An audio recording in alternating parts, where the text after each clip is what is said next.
other episodes of things I've had to deal with, like the roof collapse and the bomb scare and a few other things that have been a matter of public concern. So I thought, you know, as we were talking as a team, that it would make sense to have a community forum to give you an opportunity as members of the public to ask questions directly of the experts. We may end up having to have another one because obviously, as you know, we're still waiting for additional test results, but we weren't sure, so we decided to go forward with this one tonight, and you know, if we need something further, we'll certainly be happy to do it. So before I introduce tonight's speakers, I'd like to acknowledge that it's understandable that there are concerns and questions about these test results. What was done, why, what do they mean, what are the implications for the new school project? And these issues obviously bring with them, I'm a mom, I understand it, worry and emotion, and I think the only way that I have ever found to deal with that is by getting accurate information to the people. And hearing that directly from people who have extensive experience in the field. Personally, I've learned more about test borings and soil and all kinds of things that I never thought I'd have to know as a superintendent, but you know, it goes with the job. And I'm very grateful for the many people who have stepped up here and really put time and effort into doing what we need to do to make sure the staff and students are safe at Pembroke. I hope you've been following the posts that I've been putting up on the district website, and the purpose of tonight is to allow you, the public, a chance to ask questions, again, just directly to the experts. So I just want to make a few reminders before we start. First, I think it's really important to remember we're all on the same team. We all have the same goal, which is to protect the safety and well-being of staff, students, community groups that use our fields. That's goal one here. This is also a time to gain information to help you all better understand the situation at Pembroke. No question, in my opinion, is too small or insignificant. So I want you to leave here tonight having received the information that you personally need to understand the situation and feel comfortable that it is being addressed. The experts will do their best to answer any of your questions with the information as we know. This isn't a debate. It would be, if you would like to speak directly with the experts briefly after the meeting, if you have a very specific situation you'd like to discuss or an opinion that you have. But for the purpose of the forum tonight, it's really a good exchange of information. And I hope a good conversation. We do not have all the data at this point, so there unfortunately may be some questions that we can't answer at this time. But in the next few weeks, that information will become more available. So you will leave here tonight with some resources that you'll be able to, you know, so that you can track the forward progress. And again, I'll continue to be posting information on the website on a regular basis. A final plan for resolving this issue will come after the issue is fully understood. And while experts can speak to this process in general terms, tonight we won't be spending time discussing, you know, actual scenarios, potential costs, because we simply just don't have enough information to make those final decisions. But they are imminent and it won't be long, but we definitely don't want to spend our time tonight, you know, doing the what if. We're going to try to operate from facts and getting information to you. So without further delay, I do want to introduce the experts from Wilcox and Barton.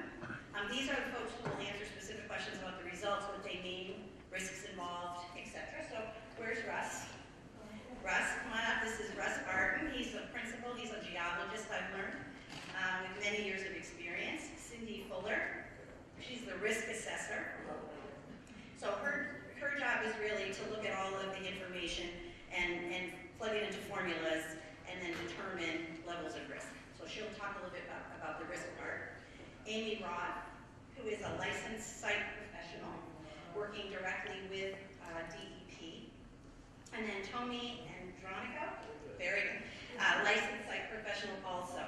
And this is the team we've been working with from Wilcox and Barton. I also want to make sure, many of you may not have ever met, our owner's project manager, Pat Saeda. Pat is actually hired on the Pembroke project by the town to protect the town's interests as the project goes forward.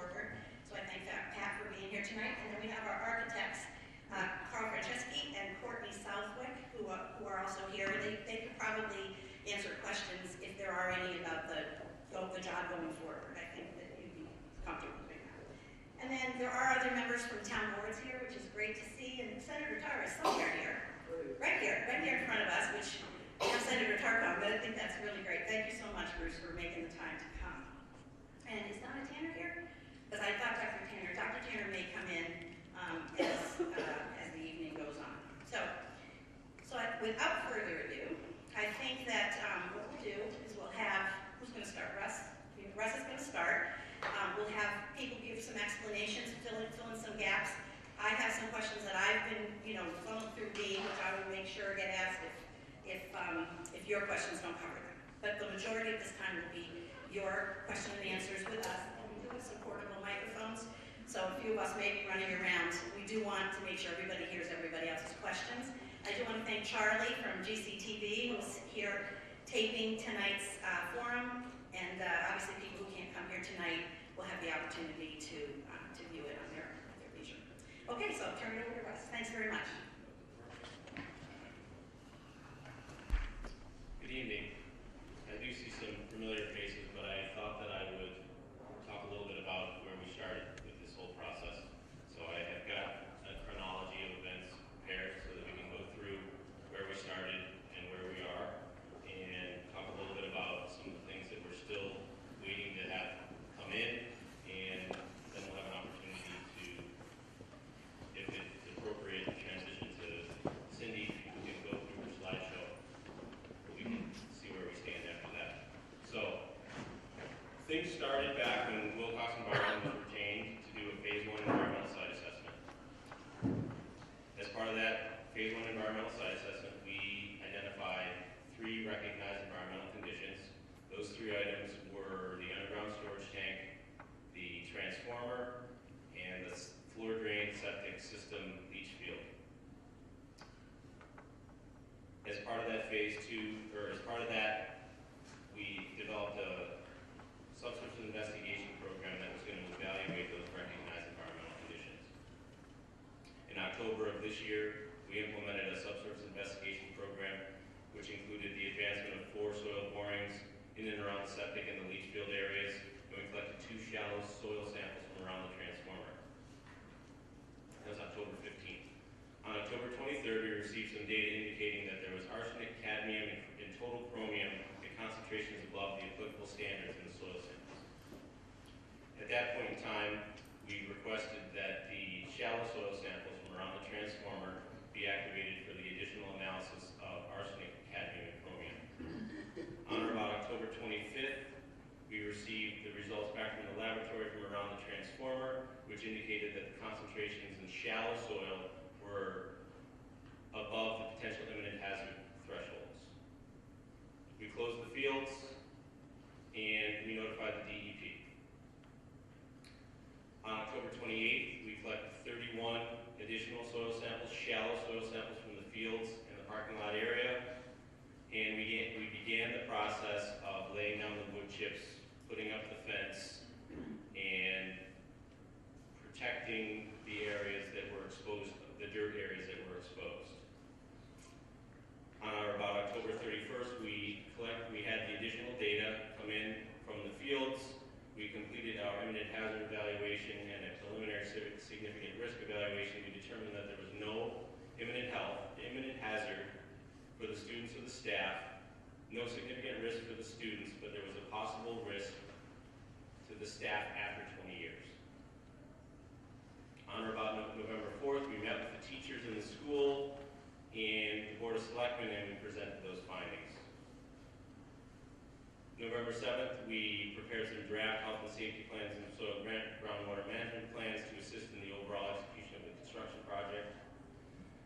On Monday of this week, we began a secondary soil boring program where we advanced 30+ borings in the school playground area and in and around the construction areas, collecting approximately 3 to 4 soil samples from each boring for analysis of arsenic in particular. We've collected about 100 or so samples, and that data is due over the next 24, 48 hours for those 3 days of soil sampling.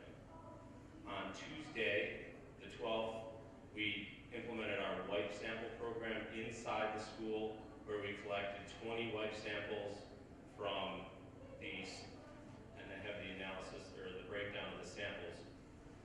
We collected wipe samples from the entrances to and from the playground field areas.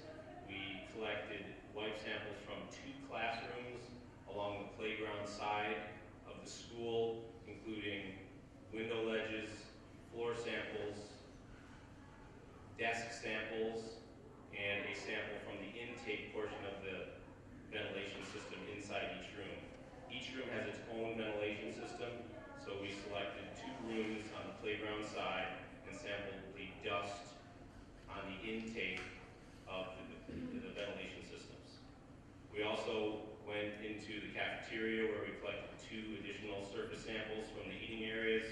We collected 1 sample from the main office in a dusty area on top of one of the pipes up in the ceiling. We went into the library and collected a sample from the top of the beam, which we're considering kind of our worst case dust scenario. And we also collected a wipe sample from inside the gymnasium, again on the top of a dusty pipe. So today, we finished the drilling program. All the samples have gone to the laboratory except for a few samples that were collected later on in the afternoon, and we're currently awaiting those results. All of the data that we have from all of the sampling events prior to this Monday have been compiled into an immediate response action plan, which has been submitted to the DEP and posted to the DEP website. One of the slides will give you those website information so that you can access those reports. We've also began the process of soliciting expert services from a woman who will assist us in our overall analogy of whether or not these compounds that we're finding in soil are in fact possibly naturally occurring. We're leaning in that direction, but we're not prepared to make that conclusion yet. But the data that we collected on Monday, Tuesday, and Wednesday will aid us in making that determination, coupled with the expert professional opinion. We may be able to talk about that at a later time. We're also waiting for the wipe sample results. They should be in towards the end of the week. Soil samples will be in today, tomorrow. We'll be collecting groundwater samples again to evaluate for the presence of arsenic in the groundwater. One of the other things that we'll also be doing as part of the background evaluation or the existing conditions evaluation is we're going to have one of the rock samples analyzed with an electron probe, hopefully to assist us in determining if in fact the arsenic came from the bedrock. Some of the things that we're doing to complement our data to ensure its accuracy, as hopefully a little bit of peace of mind, is with our laboratory we're collecting duplicate samples, what's called blind duplicate samples, where we're having samples, a random 5 or 10% batch of samples analyzed by the laboratory without their knowledge that it's a duplicate sample, so that we can compare those results to the existing result for accuracy. The other thing that we're also doing is we're taking a select percentage of the samples and we're sending them to a second independent laboratory, also in an effort to validate that data. So that's where we are with respect to the project. And are there any questions for me as it relates to the chronology?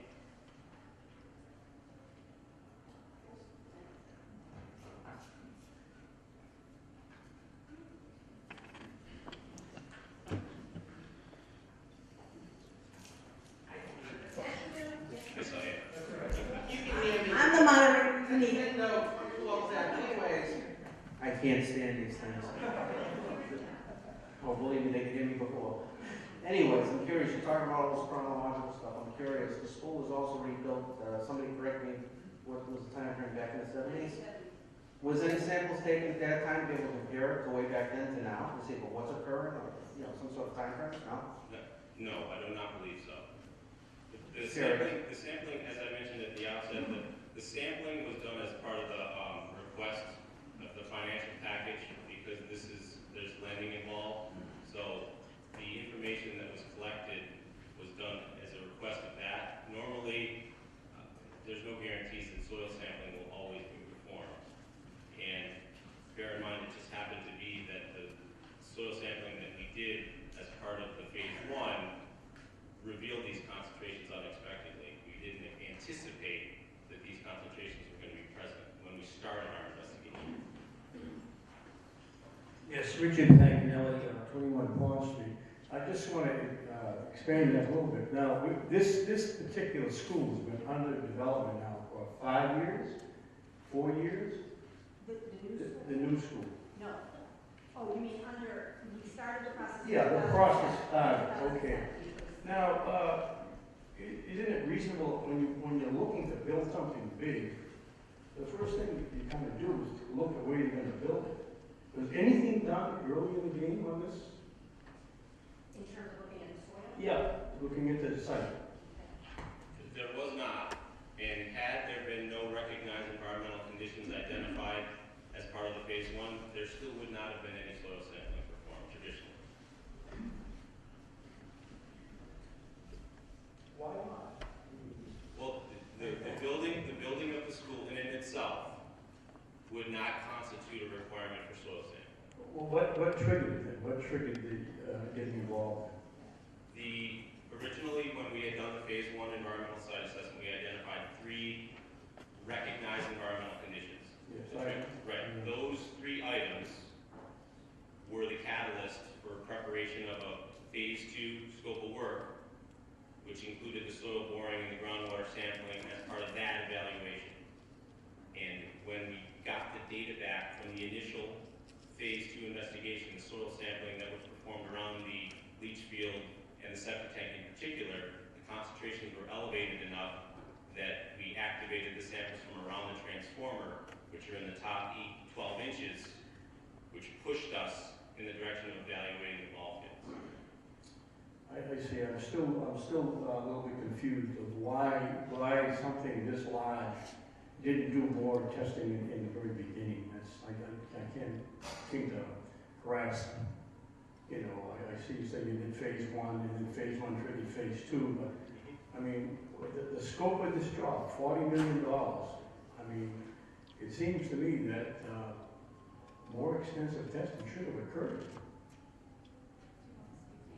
Well, if you were to look at a substantial housing development, for example, where you were going to spend maybe possibly the same amount of money developing condos or a residential neighborhood, again, you wouldn't necessarily sample the soil just for the sake of sampling the soil.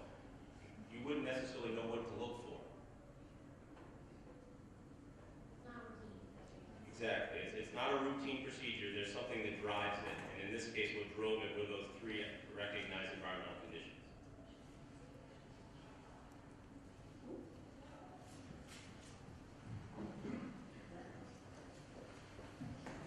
Doug Dawes, 4 Dodge Avenue.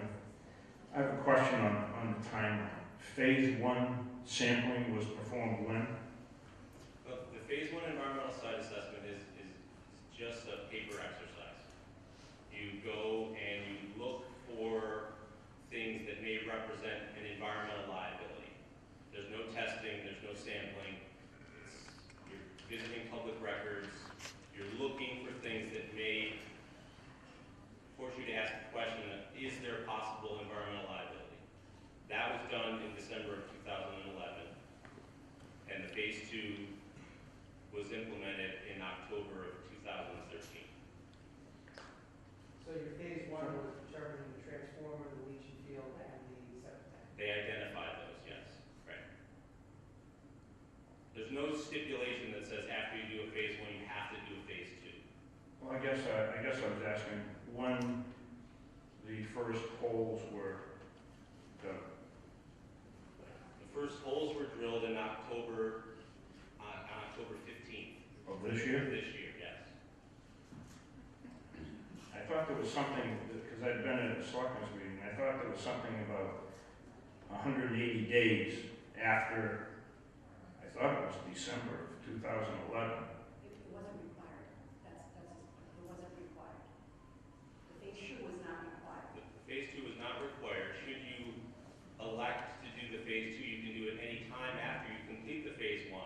phase one has a validation period of 180 days. So if the circumstances were such that you had a different lender or you had a different certain set of criteria, you may need to renew the phase one after 180 days. Oh, okay. So then I guess the question would lead to, why did we not do phase two prior to October of 2013? Well, there's a whole lot of variables that dictate when the phase two gets done.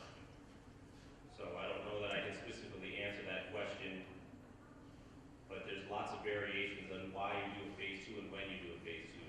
It's somewhat dependent on financing and the timeline for financing. Sometimes certain phase ones would end a deal, for example.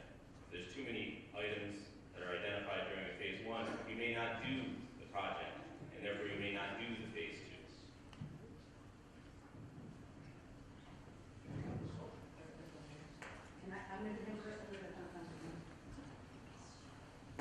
So you did some testing initially, and then you've just recently done some more testing, which you said results will be back in the next 24 to 48 hours. At that point, will you have sort of an action plan on how to get things squared away, or what happens after that? Well, there's a number of things that are going on. We're working closely with the architect and the owner's project manager. We've developed a health and safety plan and a soil and groundwater management plan, which are designed to safely implement the construction project. So we're well underway to making that happen. The document has been submitted to the DEP, the Immediate Response Action Plan, will need to be approved by the DEP before we can implement those soil and groundwater management and health and safety procedures. Once they have 21 days where they can not reply, for example, and then it becomes approved, conditionally approved. We're hoping that they're going to review it on a much shorter time frame. They know they've got it. We've made them aware of the fact that they've got it. If they are proactive in their review, then we would be able to implement the construction phase shortly thereafter, giving them the opportunity to prepare and get to the site. The evaluation on the ball fields is going to be a continuing evaluation, depending on what we find in these samples. There's a number of variables. As the data comes in, we're going to continue to evaluate a solution of the ball fields. And a time frame for that part? There's no immediate time frame for opening the ball fields. If I could put a timeline on it, I'd like to have a solution in place by the spring, but I have no way of gauging that for sure. Okay. You mentioned that the elevated levels of the arsenic chromium, you're trying to determine if that's a natural occurrence. What's the difference between if it's just naturally occurring and if it was some man-made thing that caused it? Well, that's a good question. And the simplest answer is that if we can get the DEP to recognize that it's a naturally occurring situation, then there's a reasonable likelihood that we may be able to manage the problem as a risk-based problem and not have to do it under the regulatory process. So that would give us some more flexibility in terms of, there are very clear stipulations from the DEP regarding how to manage arsenic-contaminated soil, for example. The solution is separation. You have to create separation. There's a number of ways you can do that. You can do that with 3 feet of clean material. You can do that with impervious surfaces like paving. But those criteria are very clearly stipulated because it's managed under the regulations. If it's managed outside the regulations as a risk-based procedure, then maybe the real solution is to have 2 feet of clean material rather than 3 feet. So it gives us more flexibility to manage the risk outside of the regulatory process. I think Elizabeth's question was next. So I just had a question about since we are looking at phenology, I believe that the health concerns should clearly be in the forefront. However, what exactly still stipulated us to look for testing of phase number 2? Was it bank requirements or was it the Massachusetts building requirement? The agency that subsidizes the building project by half the cost, and if so, at what point did we know that phase 2 was required? There's a lot of questions there.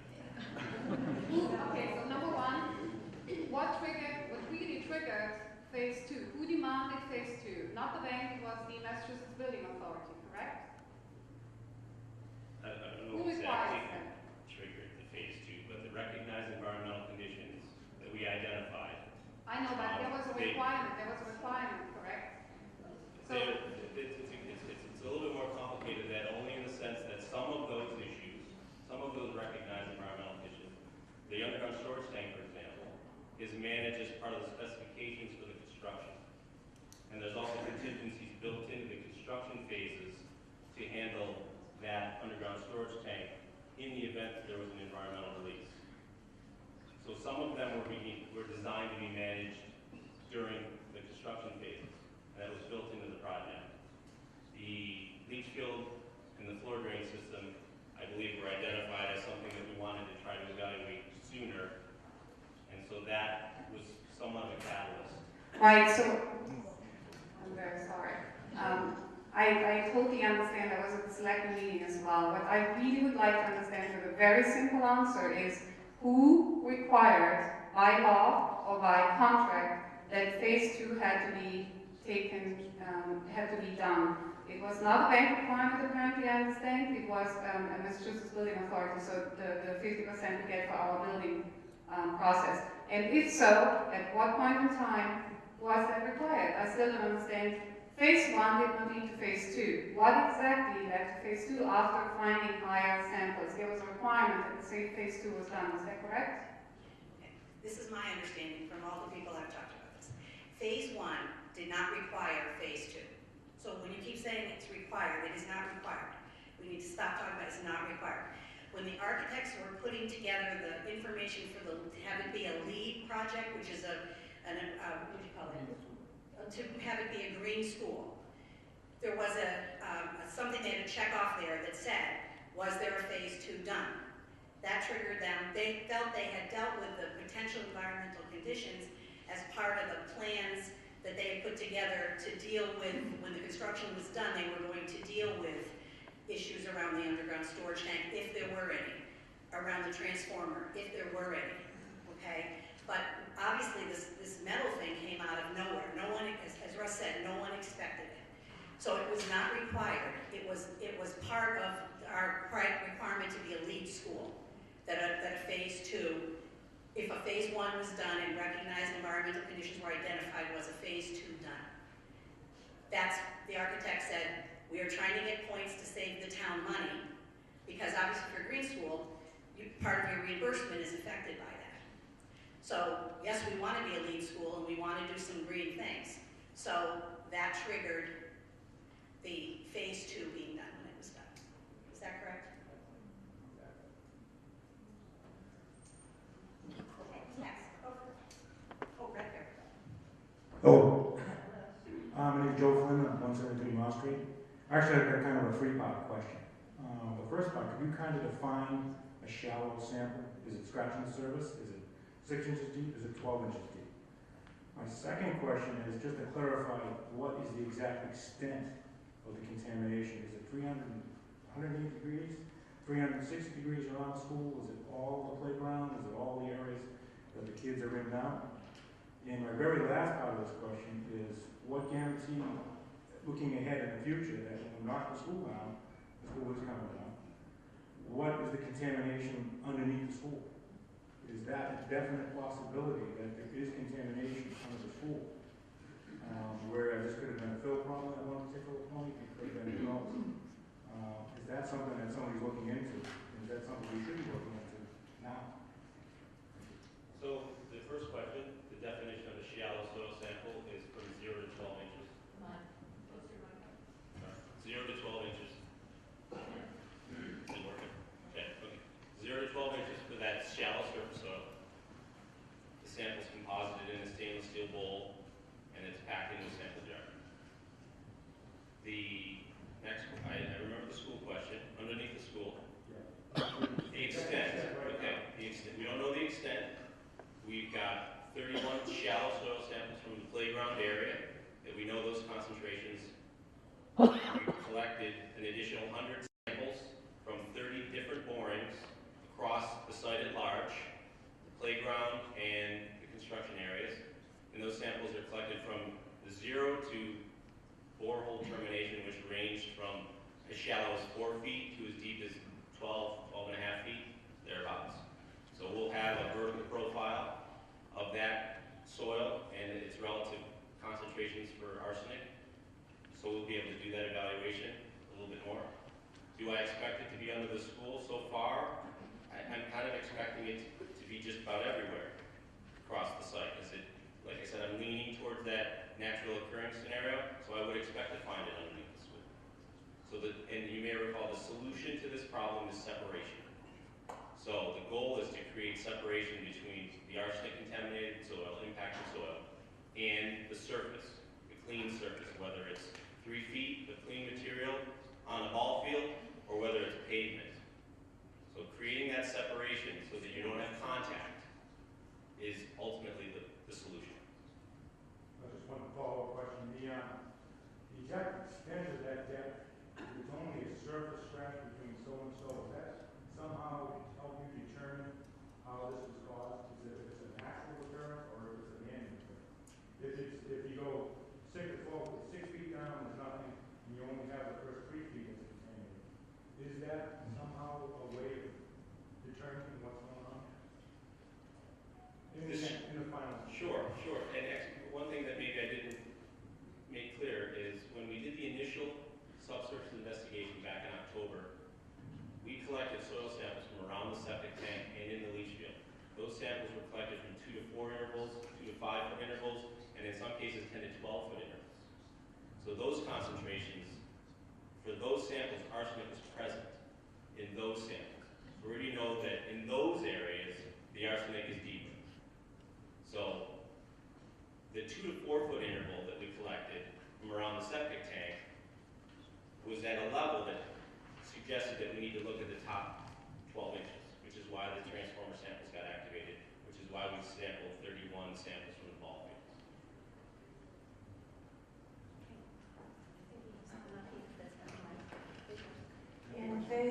In phase 1, you say you were searching how the land had been used. Is that one of the processes in phase 1? I'm sorry, they are. Yes, that is one, correct. And Historical land use. tell me what you were looking for in that search. What kinds of things were you looking for that might have been problematic? Well, it's the recognized environmental conditions. It's in the ASTM standards. It's kind of a long list. There's not a lot of room for interpretation. If it's on the list, then it's considered a recognized environmental condition.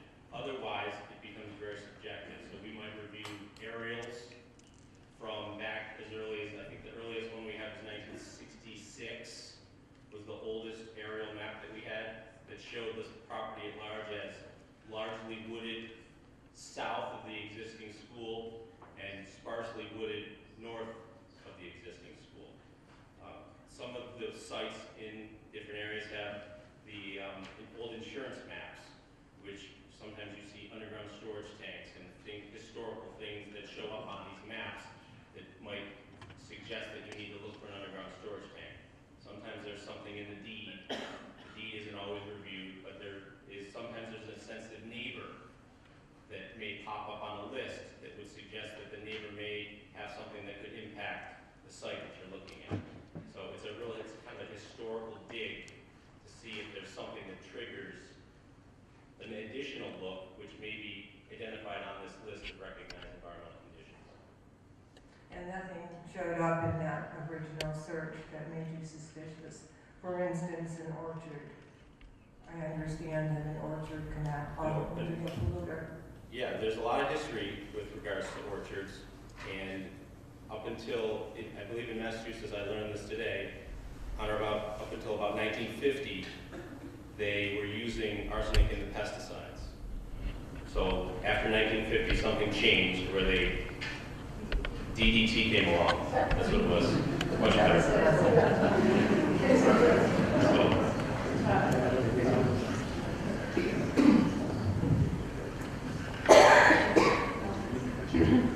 If it is naturally occurring, do other families in the area need to be concerned? And does this prompt other people to do testing on their soil? Any more precautions do people in Georgetown need to take? That's a great question, and I don't have a definitive answer for you. We've begun, as part of this whole process, we've done some research. We've identified 5 documented sites in Georgetown that have elevated arsenic levels at them. Some of them are a little bit suspect because they've got other things going on. So I don't have an answer for you. What I can tell you is that, and maybe Amy can speak to this in a little bit more detail, there are documented levels of arsenic that kind of start in and around the Worcester area, and it's a band that goes up through Neshoba and up to the seacoast. So those concentrations are documented, and they're considered background. These concentrations are higher, but there is a history of arsenic, and there's actually a history of arsenic in Georgetown in the water. And so that's a treated problem. That's a problem that's existing and managed at the municipal level. But it lends itself to the position that maybe this is in fact natural. Do you want more on that? Oh, I don't have that much to add, that's great. But there are a couple of geologic units, a couple of formations that are very well defined. In fact, Massachusetts DEP recognizes the Merrimack Formation as being a source of natural. Oh, sorry, is that better? DEP recognizes a geologic unit called the Merrimack Formation as being a source of naturally occurring arsenic. DEP recognizes it at such a level that if the arsenic is tied to that unit, it's exempt from regulation. So there are some very well established naturally occurring sources of arsenic in the area underlying Georgetown as well as neighboring communities. Have there been higher levels of illnesses related to those? I can't speak to that, I'm not sure. As Russ said, one of the most common ways people are exposed to elevated arsenic is through drinking water. And when you do have, most of your drinking water wells are bedrock wells, so those wells that are sunk down into the bedrock that contains arsenic-bearing minerals will tend to show elevated levels if you're in one of those formations. But that's a problem that's managed, so people are aware of it, groundwater is treated, drinking water is treated to pull those contaminants back out. So I don't know that there are any incidences of cancer clusters or any other health-based data of significance associated with that.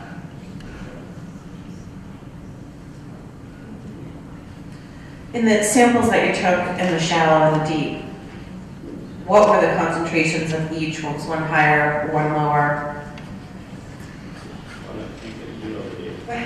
Well, yeah, we have a number of different data points, more coming in all the time.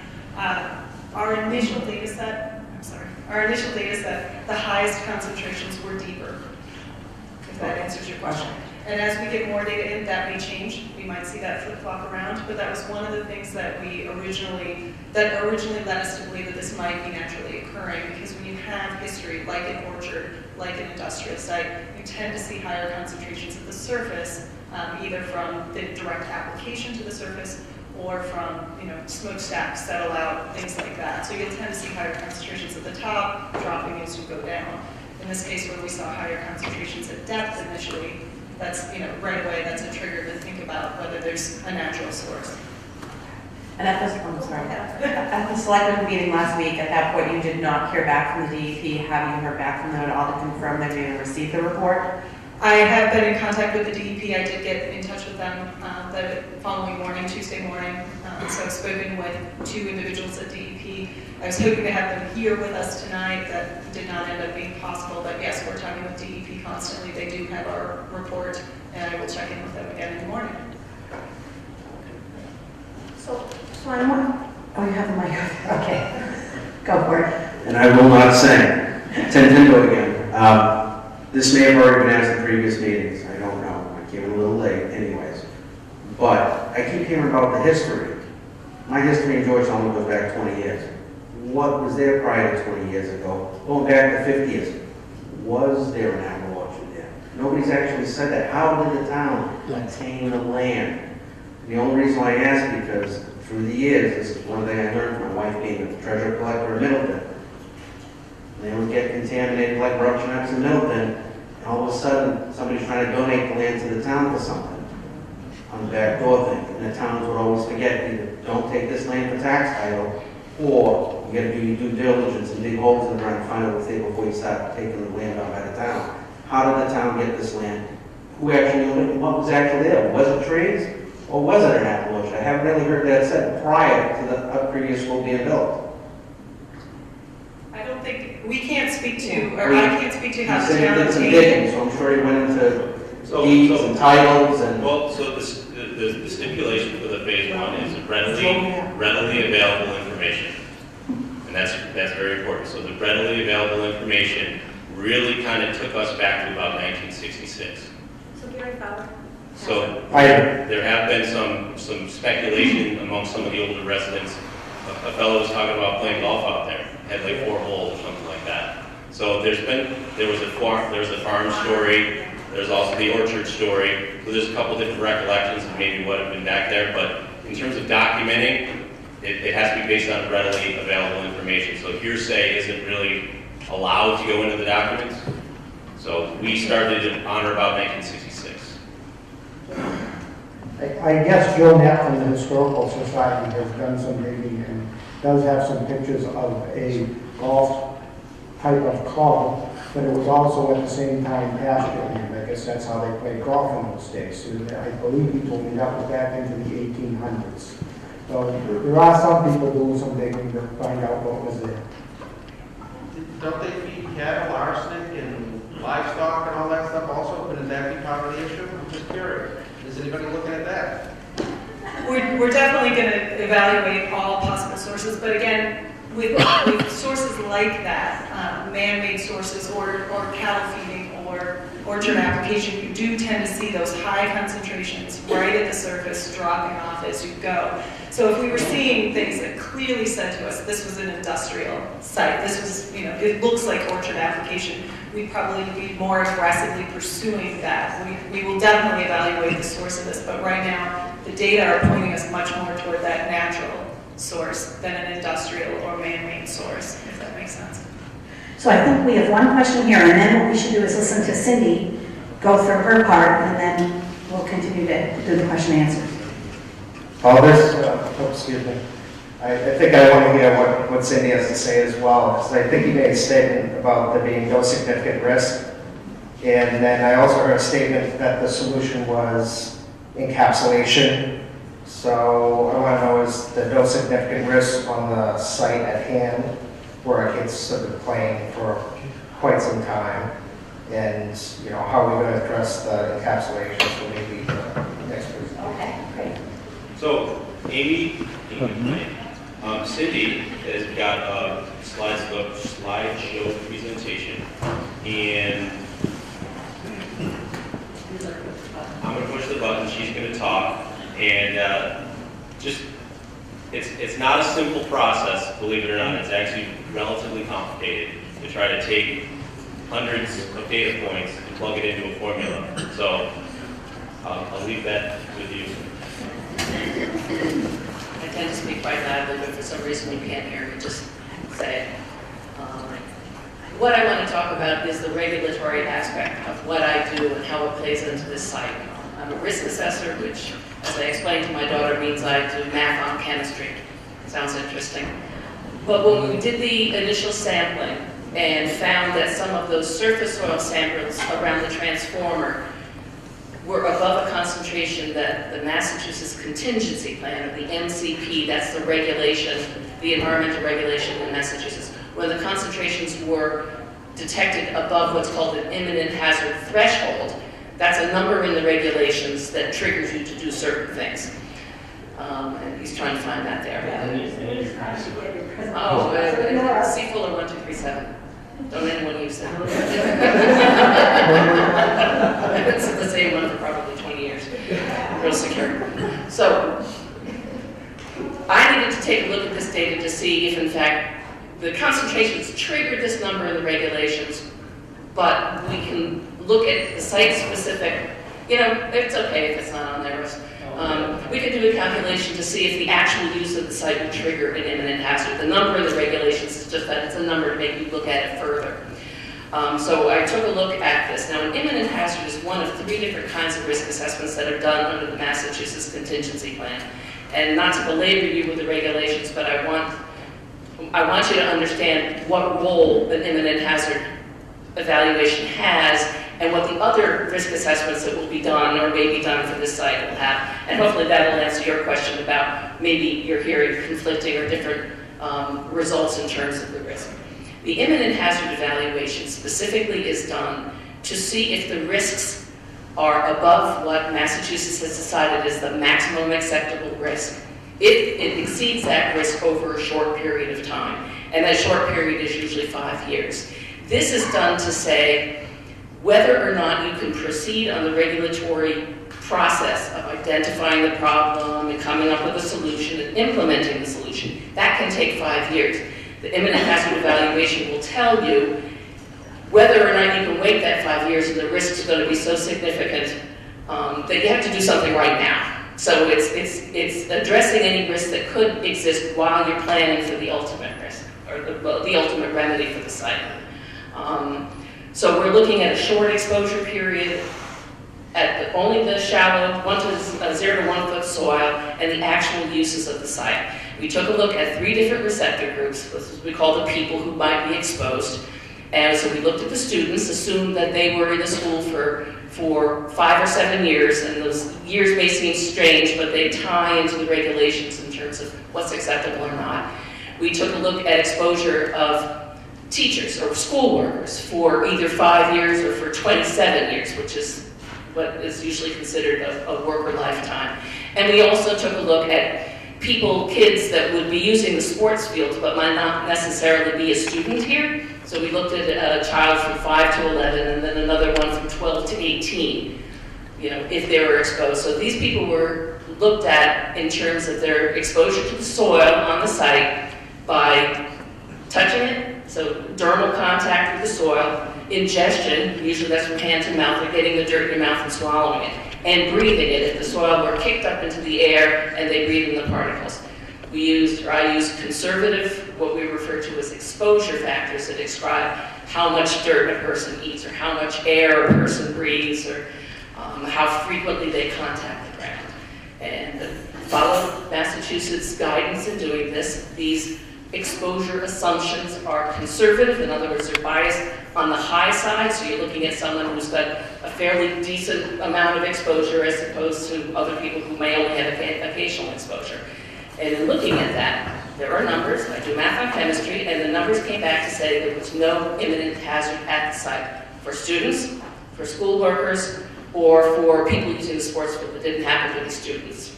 What that tells us is that there was no need to implement an immediate response action while we're developing the remedy for the site, the long-term remedy for the site.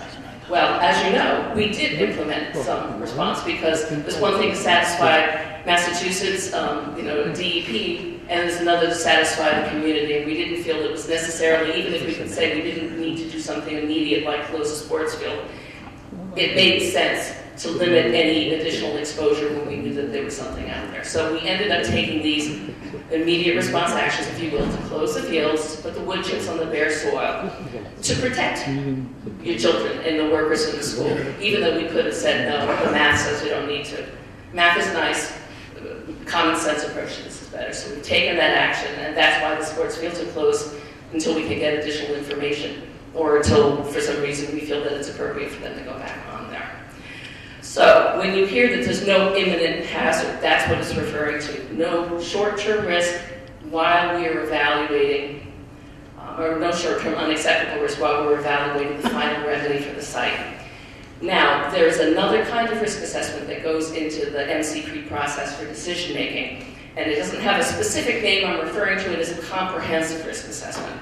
And in this case, we look not only at how the site is used now, but we'll look at the site and say, well, what happens if this turns into a residence someday? Or what happens if more workers come on the site?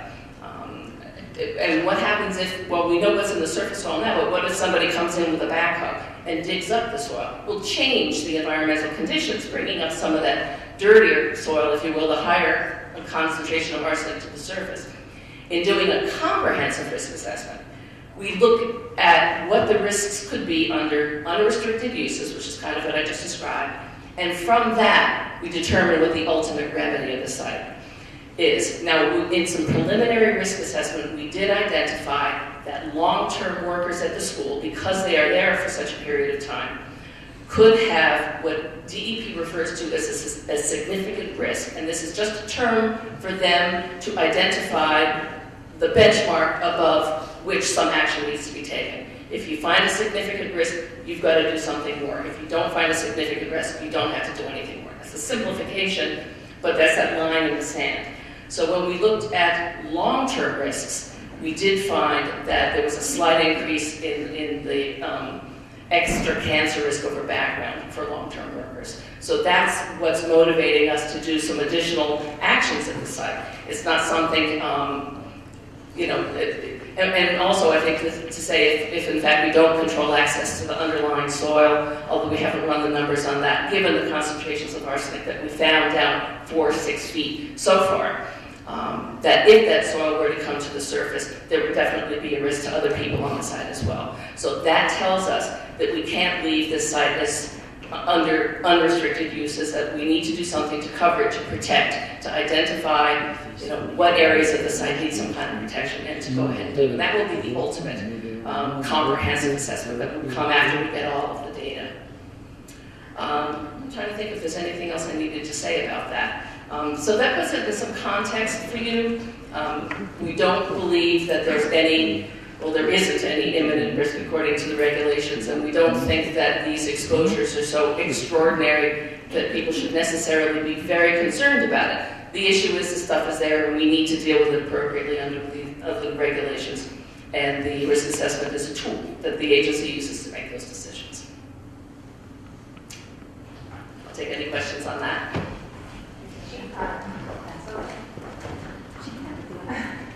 I just have a question. When you say imminent danger, okay, so put it in terms of like blood levels. You go and you have your blood drawn and you have this level. The doctor's not worried until you say go to 0.7. So 0.6, he's not worried, you go home. But if you're 0.71, then he's worried. So at what point does imminent danger become immediate action? And where did we fall in those test results?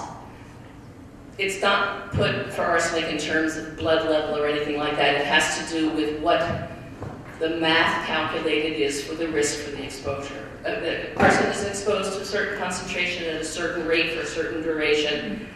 The result of that calculation gives you either a hazard index, which is a number for non-carcinogenic effects, or a risk number for cancer risk. The DEP has identified benchmarks that identify where that level of imminent hazard would occur. From memory, because I did have it on here, the hazard indices that we came up with were all less than 1. That's just a math thing, it's all less than 1. Conservative imminent hazard level is 1. I think the highest we had was a 0.3. So we're not anywhere near for non-carcinogenic effects.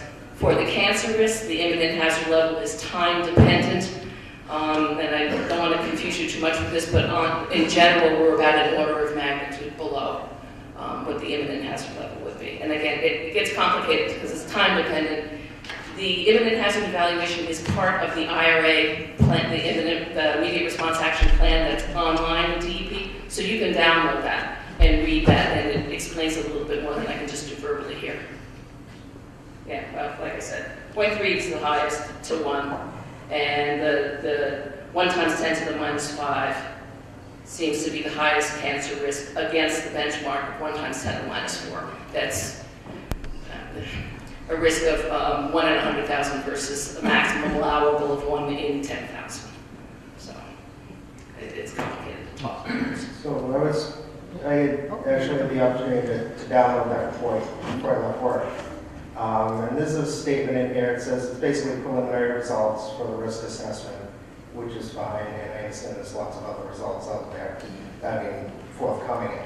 And based on the numbers that you explained, do you see, what type of numbers would we have to get back on the soil for you to change your mind on the significant risk? I mean, I know we're seeing in the thousands in the below, yeah, 2 to that's 6. There's one very high sample at depth that nobody's contacting.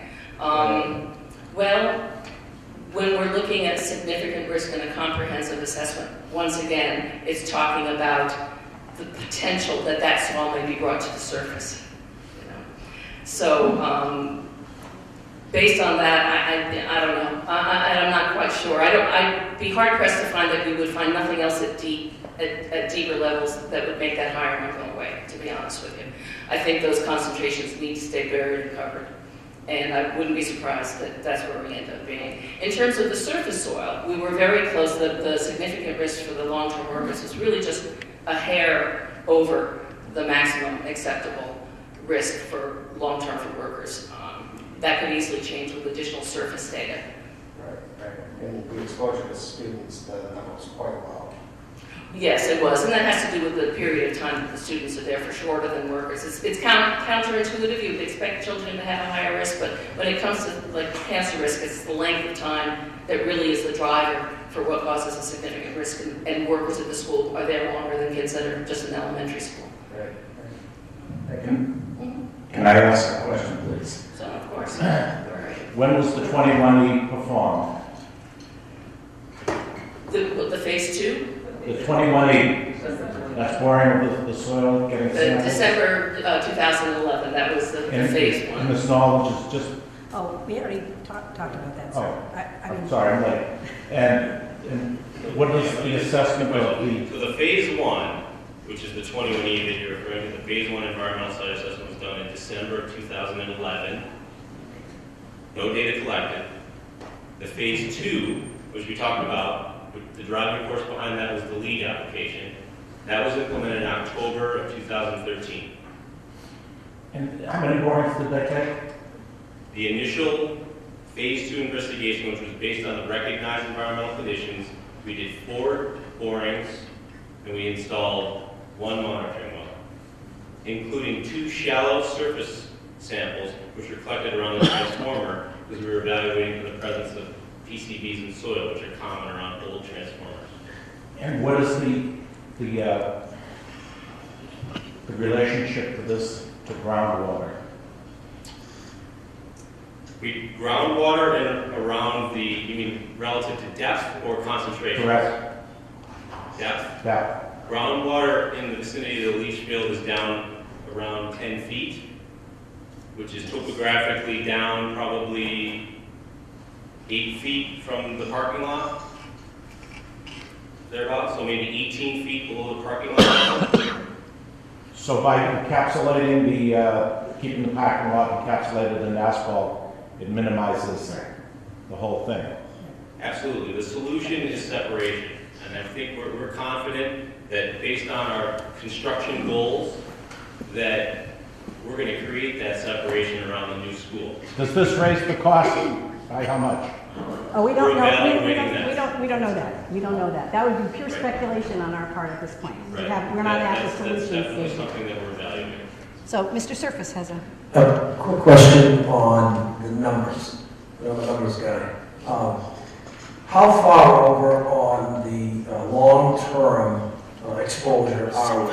For a percentage perspective, are we, did we just make it? Are we way over that threshold where you have, where all the bells, all the alarms go off? Technically. We're talking about the preliminary results for long-term school workers under a comprehensive risk assessment. Right. The benchmark for acceptability is a risk of 1, and think of that as like probability, like the lottery, chances of occurring cancer, 1 in 100,000. Okay, that's for a significant risk level. We calculated a risk of 1.5 in 100,000. Okay, so just barely over. Just barely over. Yeah. Okay, so, all right. And as far as the short term, because I think what people really want to know is how much danger are their children in right now? And we also, as a town, want to know what danger our employees are in.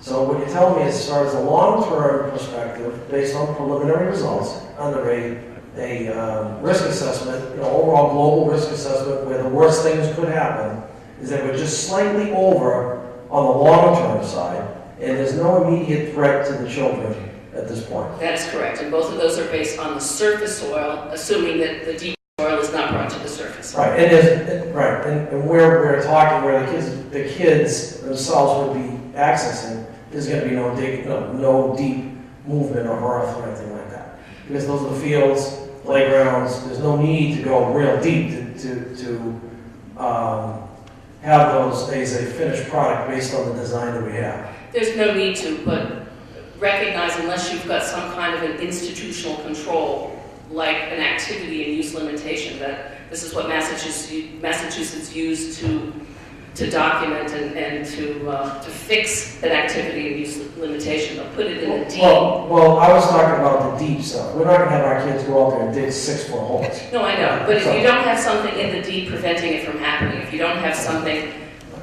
legally preventing that from happening, right. Make the worst case assumption that it could happen. Somebody doesn't read, somebody doesn't know, they come in and dig or something like that. So to protect that deeper soil from ever coming to it, part of what the remedy may be, and I would suspect likely to be, is to put a limitation, an activity and use limitation on the property that says you will not dig unless you've got LSP oversight and you investigate and make sure it's okay and that kind of thing. So that would be prohibited. Okay, so not with an LSP, in layman's terms, the problem seems to be deeper. Yes. Is the worst problem is deeper than the 1 to 2 or 3 feet deep. That's what we found from the preliminary data. As I mentioned, we're doing more sampling, certainly more deeper sampling, because we only had a couple of those. And we'll find out if and how much that changes once we get more data. Second question is are there more risk to, based on age group? For instance, a child may go to that school and then, be there, 6, 7 years? What's the, 4.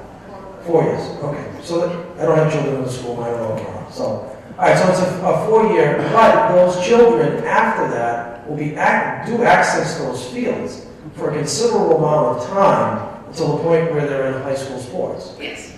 So the concern the other night when we met was, I heard it and thought about it afterwards, there could be some children that have been exposed, or could be in the future, if they're not capped for an extended period of time, beyond what the risk assessment or the threat level, where the threat level lights and blows and whistles go up. Well, one of the things about risk numbers is they are additive. So one could take the 5-year exposure that the child is in school, and the 5 years is a specific duration that's specified in the regulations for doing these things, and then add the risks from, say, an older child who's playing on the field. So you could add those together, just simple arithmetic, and that would give you the number for that. So you can do those. Oh, they came up. However, though, I understand it's long term, so age doesn't play a factor in only years of exposure? No. I'm sorry if I gave that impression. Certainly, age can have a difference. Children are smaller body weight, and then they have different habits. So children tend to eat more dirt, if you want to talk about eating dirt, have contact with more dirt than adults do. And that's accounted for in the regulations. Children are assumed to eat more. So that's inherent in the number? Yes. Okay. Yes, it is.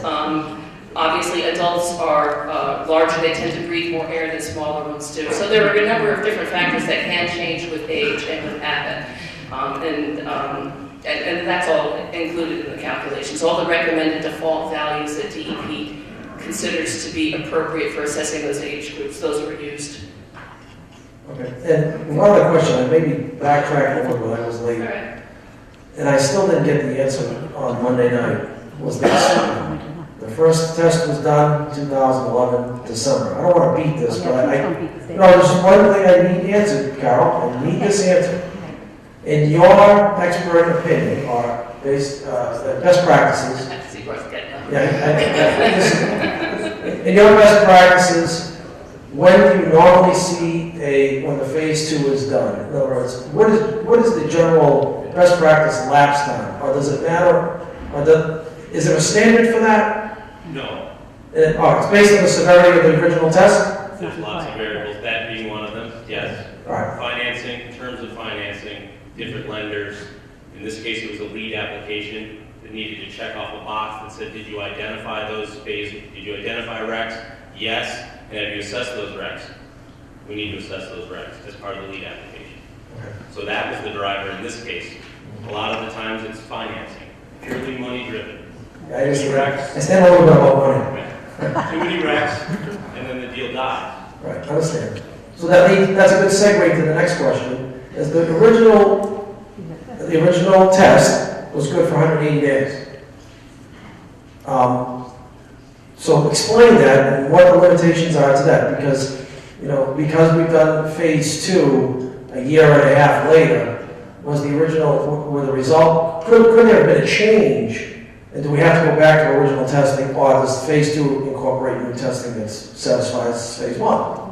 Well, the 180 days, if you read in strict accordance with the ASTM standard, which is the guidance for doing phase 1 environmental site assessment, there's a 180-day window that document is technically good for. Beyond that, it becomes very subjective as to whether the lender, the developer, the user of the document feels compelled to update that document. Is there been something in the history that would necessitate a change, that would create a change, and therefore the information presented in the original phase 1 should then be revalidated? So there's a number of factors. I'm not aware of any circumstances in this case that would have necessitated redoing the phase 1. And redoing the phase 1, assuming nothing changed, would simply just identify the same recognized environmental conditions and pose the question of, do you deal with them now? Do you deal with them as part of construction? How do you handle this? Okay, wait a second. Oh, we got one up here? Okay. Before we move on, I just want to make one tiny clarification. Phase 1, research. Phase 2, investigation. Yes, So phase 1 has no testing. It's really just a study of the information that already exists on the property. So the phase 1 is research-based, and then the phase 2 is actual soil or groundwater testing as recommended. Okay, so we got a question up here. All right, just, Hold on, you're next. before we jump off the imminent hazard of the students at the school, in that calculation, it factors in the quantity of students and how long they're there? Or, because I'm noticing that the top one says kindergarten through grade 6, and I know what's up there right now is second grade to grade 6, so I don't know, is it? Well, actually, that that make just it assumes, better, or- yeah, that assumes a little bit longer. I mean, the schools, and as a matter of fact, the first time we came here, there was some talk about changing this school over to a longer period of time, because things do change in terms of how long someone may be there. I took the conservative approach of making it a full elementary school. It was just a conservatism on my part that someone might be there for the full, in that case, it turns out to be 7 years. So that's assuming a higher level or a longer duration of exposure than is actually experienced by the kids that are in school now, that it's, 4 years that they're in there? What's the level of arsenic that's naturally occurring in the soil versus, I guess, parts per million, parts per billion, how the arsenic is measured, compared to what you're finding at the site?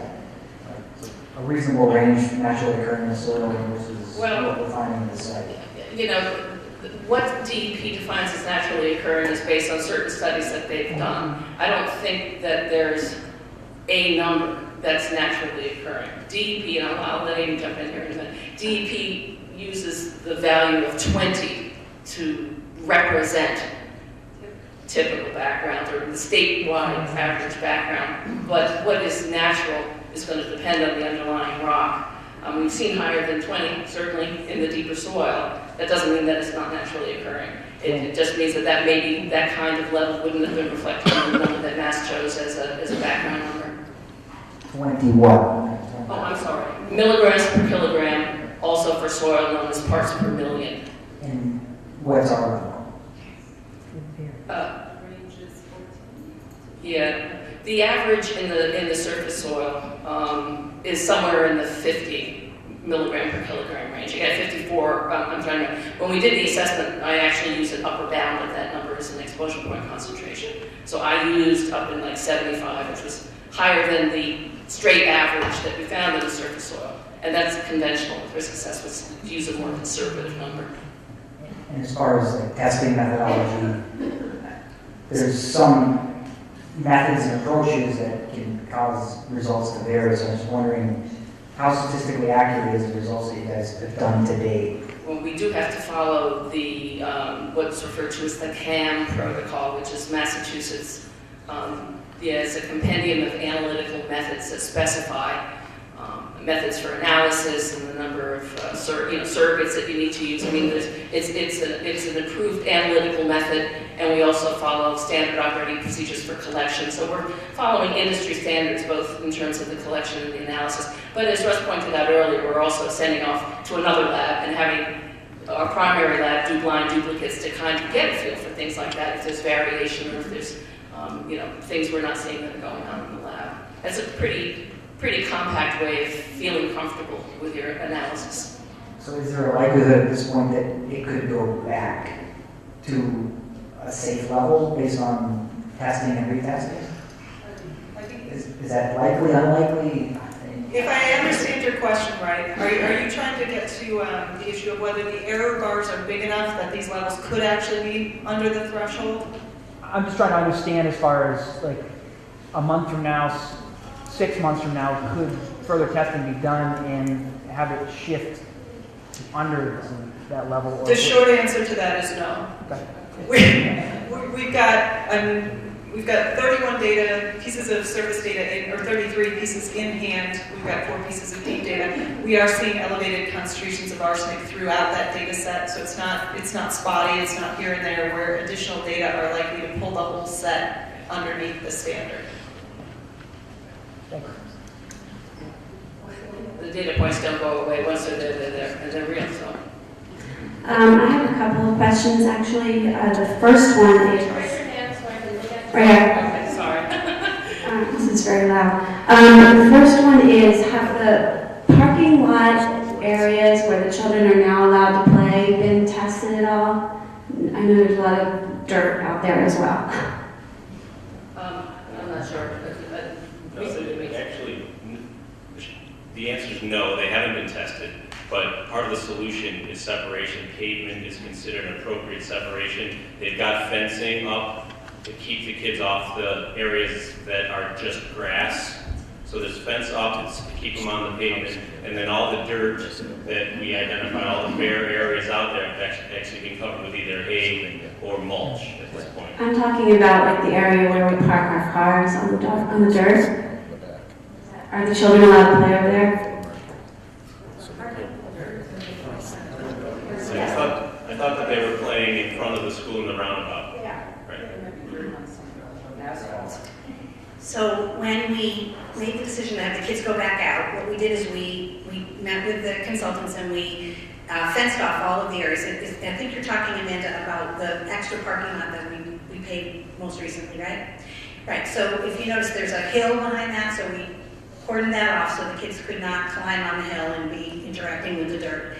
Mike Anderson went out and he blew with his heavy-duty blower all the dirt, there, and we put cones, and so they're only allowed to play in the parking area, in the circle out front. They're not allowed to go beyond those boundaries because they're paved, and what we were told is, even though the highest concentrations were in the other parking lot, if we wanted to make that the parking lot, we could have made that the parking lot. We could have made that the playground, but I wasn't comfortable with that. So we decided to create this situation that met the criteria of the consultants, that it was safe for the students to be there because there was a separation by pavement. And the amount of dirt that is there, I keep going back to the comment that was made at the discussion with the teachers, which was, when we're talking about the levels of concentration, the amount of dirt we're talking about, what they said is if you covered the PennBrook hallways with 2 inches of dirt and had the kids go to school there every day, even with that, it wouldn't cause a risk. So the amount of dirt that is on the parking lot where the kids are playing right now is minimum. What we also put in place was when the kids go into school, they scuff off their shoes very well, and then there's a hand washing protocol that is supposed to occur when they return to the building, because as we've been told, it's dermal. The dermal is the greatest. Well, and the ingestion, putting it in your mouth. So. Okay, and also, how and when will the interior samples be communicated to the public? And if they're deemed to be a problem on the interior samples, are people thinking about Plan B or anything like that? Well, okay, So we did that test on Tuesday, and those results should be back to us. We kind of tried to get the lab to commit a 48-hour window to us to get the data back. So I'm hoping to have that data, obviously before the end of the week. I know that after we did the testing, that Mike and his guys went through the whole school again to clean it up. I don't have the data in front of me, but I actually did the sampling, and it was pretty good. They did a pretty good job. So they obviously been trying to clean it, and then they cleaned it again after we got done doing the wipe sample. So obviously we need the data to validate that, but it was pretty clean. Okay, so how will we find out what the results are? We'll give her the information, and the same way that she's been delivering those. I'll post them. Right. And if the school is going to go ahead and be built, how will the kids be protected from, I've been on a lot of construction sites, and I don't understand how you keep, massive amounts of dust from the kids. Sure. So we prepared a very detailed health and safety plan, a soil and groundwater management plan. Those plans are with the contractor, and they're going to evaluate those, and we're going to be on site to monitor the implementation of those plans. So the easiest solution to dust is water. Keep the dust down. We'll also have 2 monitoring stations on the perimeter of the construction site, in between the construction site and the school. There'll be full-time operating monitoring stations that'll monitor dust. There'll also be a weather station on the property that'll evaluate wind flow, direction, and rate, so that we can adjust the locations of those dust monitors to ensure that there's always monitoring in the downwind direction and always a location between the construction site and the school. In addition to that, we'll have a gentleman on site which will have a real-time dust monitor in his possession. He'll be walking the perimeter, and he'll be in the construction zone, keeping the dust down during the actual construction activities, which should, for the most part, be away from the perimeter. So we'll create the larger perimeter, and then we'll have an interior perimeter. The monitoring stations on the outer perimeter, and an actual unit in the construction zone monitoring those levels. And once they go above a sustained level for a sustained period of time, then we're going to shut it down, and they're going to knock the dust down. Obviously, the idea is to work with them and continue to keep the dust down, so we don't have to shut it down. But that's the job that will be, is to police that health and safety and soil and groundwater management plan that we prepared. One more, sorry. Has there been any talk of testing around the other schools at all, knowing that now that Georgetown may have a higher level of arsenic, and the playing fields, a lot of our fields are not very grassy, let's say. That's a great question, and she had asked the question over there, and it's something that we're going to have to think about. We've already started talking about it, but how far do you take it? I'm not going to be the one that determines that, but it's a great question, and I think that we're going to be looking for a solution so that we can put that on. Is turf a solution to some of this? Just a point of order. Would some of the newer turfs out there that some of the other towns have at their schools be a solution for the playgrounds? Yes. Yes. It would? Yes. Okay. Yep. Creating that separation, by whatever means, turf, asphalt. That's a quick solution too. Okay. Day visit, is that in the budget?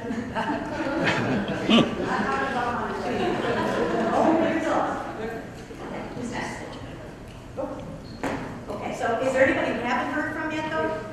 I want to be sure. Okay, I'll come back to you, but I just want to, because I think it's, what time is it, by the way? We're going to end at 8, so see if we can get everybody in. Paul Sadowski, 2 Trolltree Way. I was just wondering, did you test for radon gas, or you keep talking about bedrock? What else have you tested for in that school besides arsenic? Just to put people's fear at rest, can you summarize that better? We didn't test for radon. When we did the initial site investigation, we tested for a whole collection of metals, polynuclear aromatic hydrocarbons, volatile organic compounds. There's a petroleum products. There's a lot of getting kind of green, pesticides and herbicides. We tested for a lot of different stuff, and the ones that came to the surface are the ones that we continue to look for.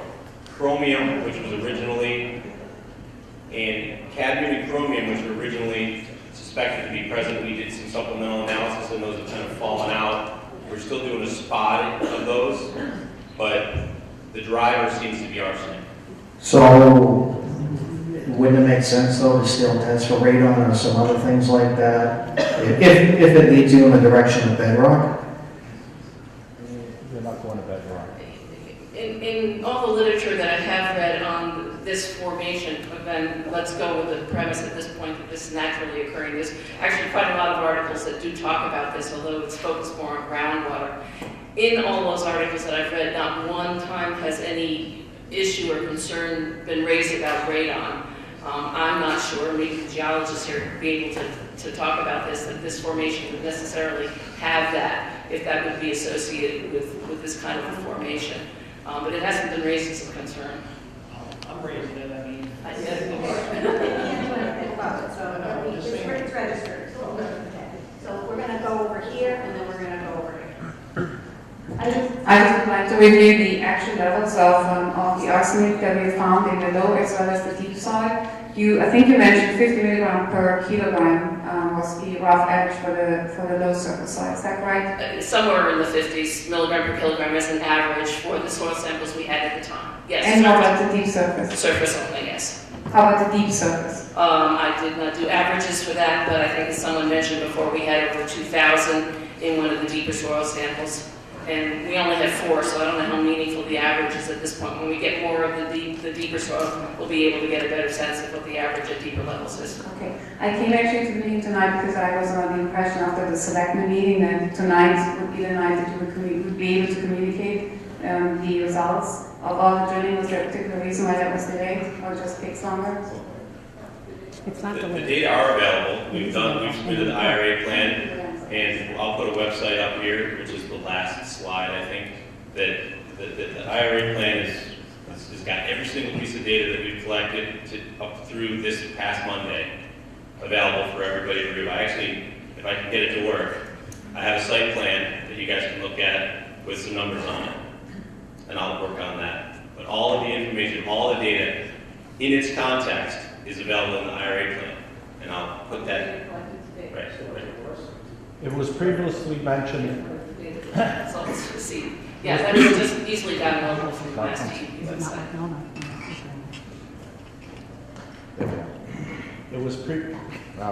I'll speak up. It was previously mentioned that the parking lot had been blown off by a powerful blower. That is absolutely not proper. It should be vacuumed with a vacuum type sweeper. By blowing any particulates in the air, it just increases it. Secondly, we had monitoring stations on the perimeter of the construction site. There should also be a monitoring station on the air intake of the building. A lot of this in the air, different elevations, can be sucked into the air intake of the school itself. A lot of this can be provided for next to nothing through the university alone. Well, we could certainly consider having a sampling station by the intake, and I'll ask Russ to consider if that's something appropriate to put into the health and safety plan and soil management plan. I tend to agree with you on the blowing. I think it would have been better to wipe it down and sweep it off, but it's done and it's settled by now. Not just sweep. They have sweepers that have vacuum. Yes. It's not like the old Pelican sweeper that just sweeps it up into a flight and then dumps it into a bucket. Yeah, blowing can make it airborne, but this is not going to stay in the air for any length of contractor time. It's long been put down again. The contractor should sweep down his roadway nightly. Okay, we'll take care of that. Anybody else? Okay. Go ahead. How you doing? This is actually probably a math question. You were saying you had variables in how you calculated this. I'm sorry, raise your hand. I'm not sure. Oh, I'm sorry. That's me again. My question, you probably use the same math I grew up with, so I could probably understand it, not the ones my sons learning now. That's true.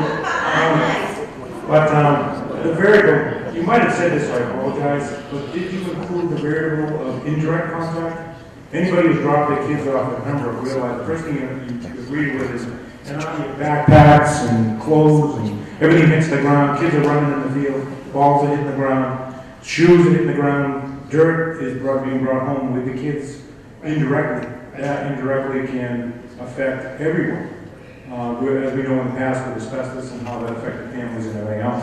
Has that been included in this variable, in this mathematics? It is not for the imminent hazard because, and you're right, there can be other receptors, and I refer to them as intermittently exposed, who may only be exposed, for a very short period of time. Their risks will be lower than people who work at the school or kids that are there.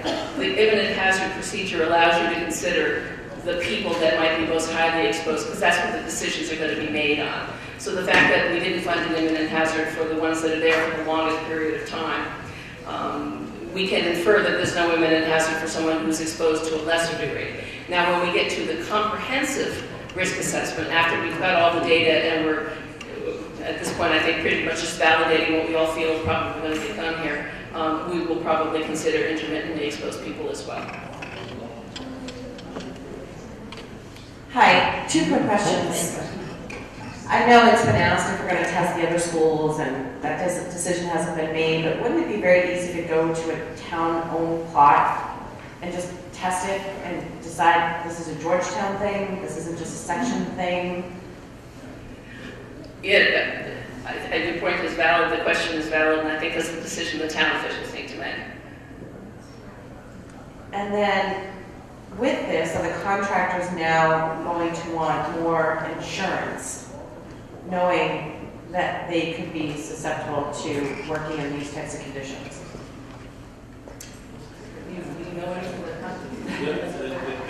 about The contractor is going to have certain training requirements. It's like awareness training, so that they'll know that these contaminants are present. And we've required that the contractors that are going to be in contact with the soil, working with the soil, digging the soil, those contractors have the training, the awareness training, so that they'll know what procedures to follow. In addition to that, they're going to come in and come on the site with there's a whole decontamination procedure so they don't take it home with them. So the health and safety plan is designed to minimize the exposure. So as for insurance, they all carry substantial insurance regardless. The size of the project is such that they need to have certain insurance requirements. This doesn't necessarily change that. Yeah. Right. And there's a whole medical monitoring program as well as a criteria for the training. Is it possible we never would have, or you never would have known about this if you weren't making an effort to be a more green school? So that possibility definitely exists. Had we not identified any recognized environmental conditions, had it been a gas heated system, had the transformer been on a pole, and had there been no floor drains to the leach field, it would not have been sent. But that would not affect the fact that it is there. So, question over here, I think?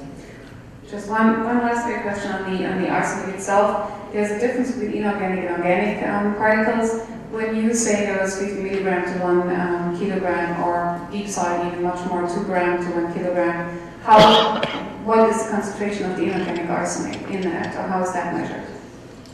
Well, this is anticipated to be inorganic. We actually analyze for total arsenic. Most of the forms of organic arsenic are found in organic things like fish. So I think it's fairly safe to assume that this is inorganic arsenic, and that is the more toxic form of arsenic anyway. So even if there were a little organic, which I would be surprised if there were, we're interpreting it to be at the more toxic end of arsenic's ability to be toxic. I was going to say, this is the chance you don't want to go home and say, I wish I asked that question.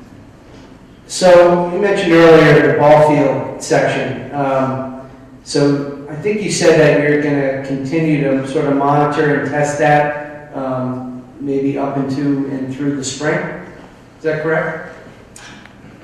It's not a real monitoring. We've created the barrier, the temporary barrier between the fence, with the fence and the hay and the wood chips. So we've created a temporary barrier. We've collected the 30-odd samples in the shell, so we've also collected enough 10 or 11 deeper samples. So we need to really evaluate the data, and we're going to devise a solution to that problem based on that second round of data, hopefully. We may need to collect some more data, but the goal, as fast as we can, and I think you'll attest from the chronology that we're moving as fast as we can and getting as much data as we can so that we can continue to evaluate towards, or move towards a solution. I think we're good in the construction because we've got the plan and we're going to be able to create that separation. We're working closely with those guys so that when the school's built, that stuff's not going to be in contact with anybody. But we're still going to have to solve the problem over on the ball fields, and that solution is separation.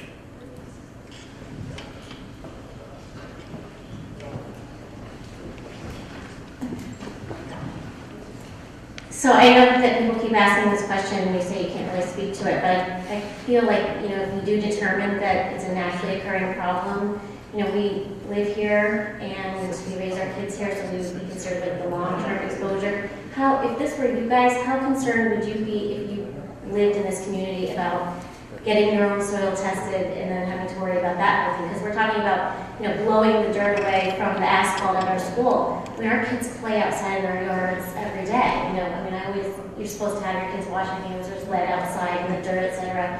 But, if it were you, I know you can't speak to the community, but and we do determine that it's a naturally occurring problem, would you be worried or concerned, I guess? Would you get your soil tested? Would you? Well, it's a legitimate concern. I would be foolish to say otherwise. So it is a legitimate concern. I can't speak to what you might find in everyday life relative to arsenic. I think it's a little bit more than you might expect. But you can talk to your primary care physician. We can collect. We're going to continue to collect data. It may change how you perceive your own front yard based on what we find. So I would watch it closely, monitor it. We're going to give you the information that we have. We're collecting the data. We're analyzing the data. You may want to implement a plan at your own house based on what we find. So I would just watch it closely. Is it likely that if you find that it's naturally occurring that it would be pervasive across the town? It's not just going to be localized to the school site, right? It just was it won't be convenient that it got tested, right? So it's likely that it would be a diffuse problem. Yeah. Okay, thank you. Okay, a couple more, and then we'll call it a night. Earlier, you talked about the ledge that reaches from Worcester to the coastline, and it has led me to wonder, how unique are we? Where is this happening? We can't be the only ones. Oh, there's certainly other areas in the world that have. No, I'm saying. Oh, in Massachusetts, no. In that ledge, have you had other schools that have run into this problem in construction? I've run into other sites, not necessarily schools. I worked on a project in Worcester that had not quite the 2,000 that we found at depth here, but had elevated arsenic, and they were under construction for a new building, and we did what we're doing here, is finding the best way to put that exposure barrier, prevent people from contacting it by putting it underneath the building and building caps on it. I think that, actually I was quite surprised that there aren't more towns identifying it in soil. I think in groundwater people have identified it. I think soil, we may be finding something that nobody really wanted to look at, to be honest with you. Very strange. Yes, but I've run across other sites with higher arsenic that has been associated to the Merrimack formation and other subformations in there. You work for this. Last one.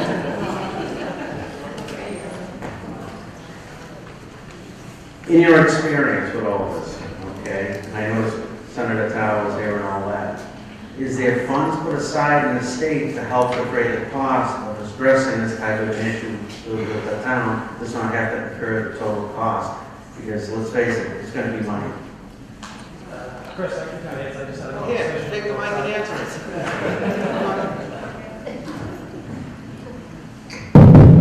Are you going to answer that? Yeah, I just had a conversation with the senator outside, and he said that he'll follow along the process, and if if this really mushrooms into a huge cost, then certainly he would look for ways to help us out. That's why he was so concerned to be here tonight. So we have the state on our side to maybe help us out. There could be some other type of funds there. One good thing And again, we don't want to spend that money, but we've, through the good work of the school building committee, we've come in significantly under what we've appropriated. We didn't want to spend that money, but, in order to make everything safe and remediate the issue, hopefully we still have enough money in what we've appropriated to handle it. So, to answer the question. Your experience, it seems you've been through this because you deal with it as a job. What is your experience now with this? Personally, I've never run into, I'm not aware of any funding resources, but I think that Russ indicated a very important factor is that if it is concluded or accepted by DEP that this is naturally occurring, there may be some relaxing of some of the tighter requirements, like using 2 feet of soil instead of 3 feet of soil. They have costs in them. So those kinds of a recognition of that it may be naturally occurring, allowing us to be a little bit more creative instead of following the letter of the law. Equally protective, but maybe done a little bit differently than they have in the regulations. That could be a cost savings thing.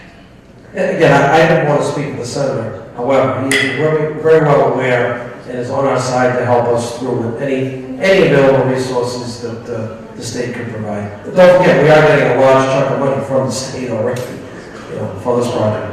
Well, thank you all for coming. Up on just for additional information, there's some websites that you can jot down, and I can certainly post those. As soon as the additional testing comes in, everybody has a chance to look at it, put it in some form that we can understand as a public. I will post it on the website and let people know that it is there. And then if you have any questions, you can always email me at jacobc@georgetown.k12.ma.us. Just go to the district website. If you have a question about it, click on Ask the Superintendent. And whatever question you have, I'll be happy to make sure it gets answered and put it up on the website like it's a commonly asked question for everybody else. So thank you again for coming. Hopefully this was helpful. I want to thank the folks who came tonight to provide information. And again, going forward, we're all about the health and safety of all the students and staff at Pembroke. So thank you for participating tonight.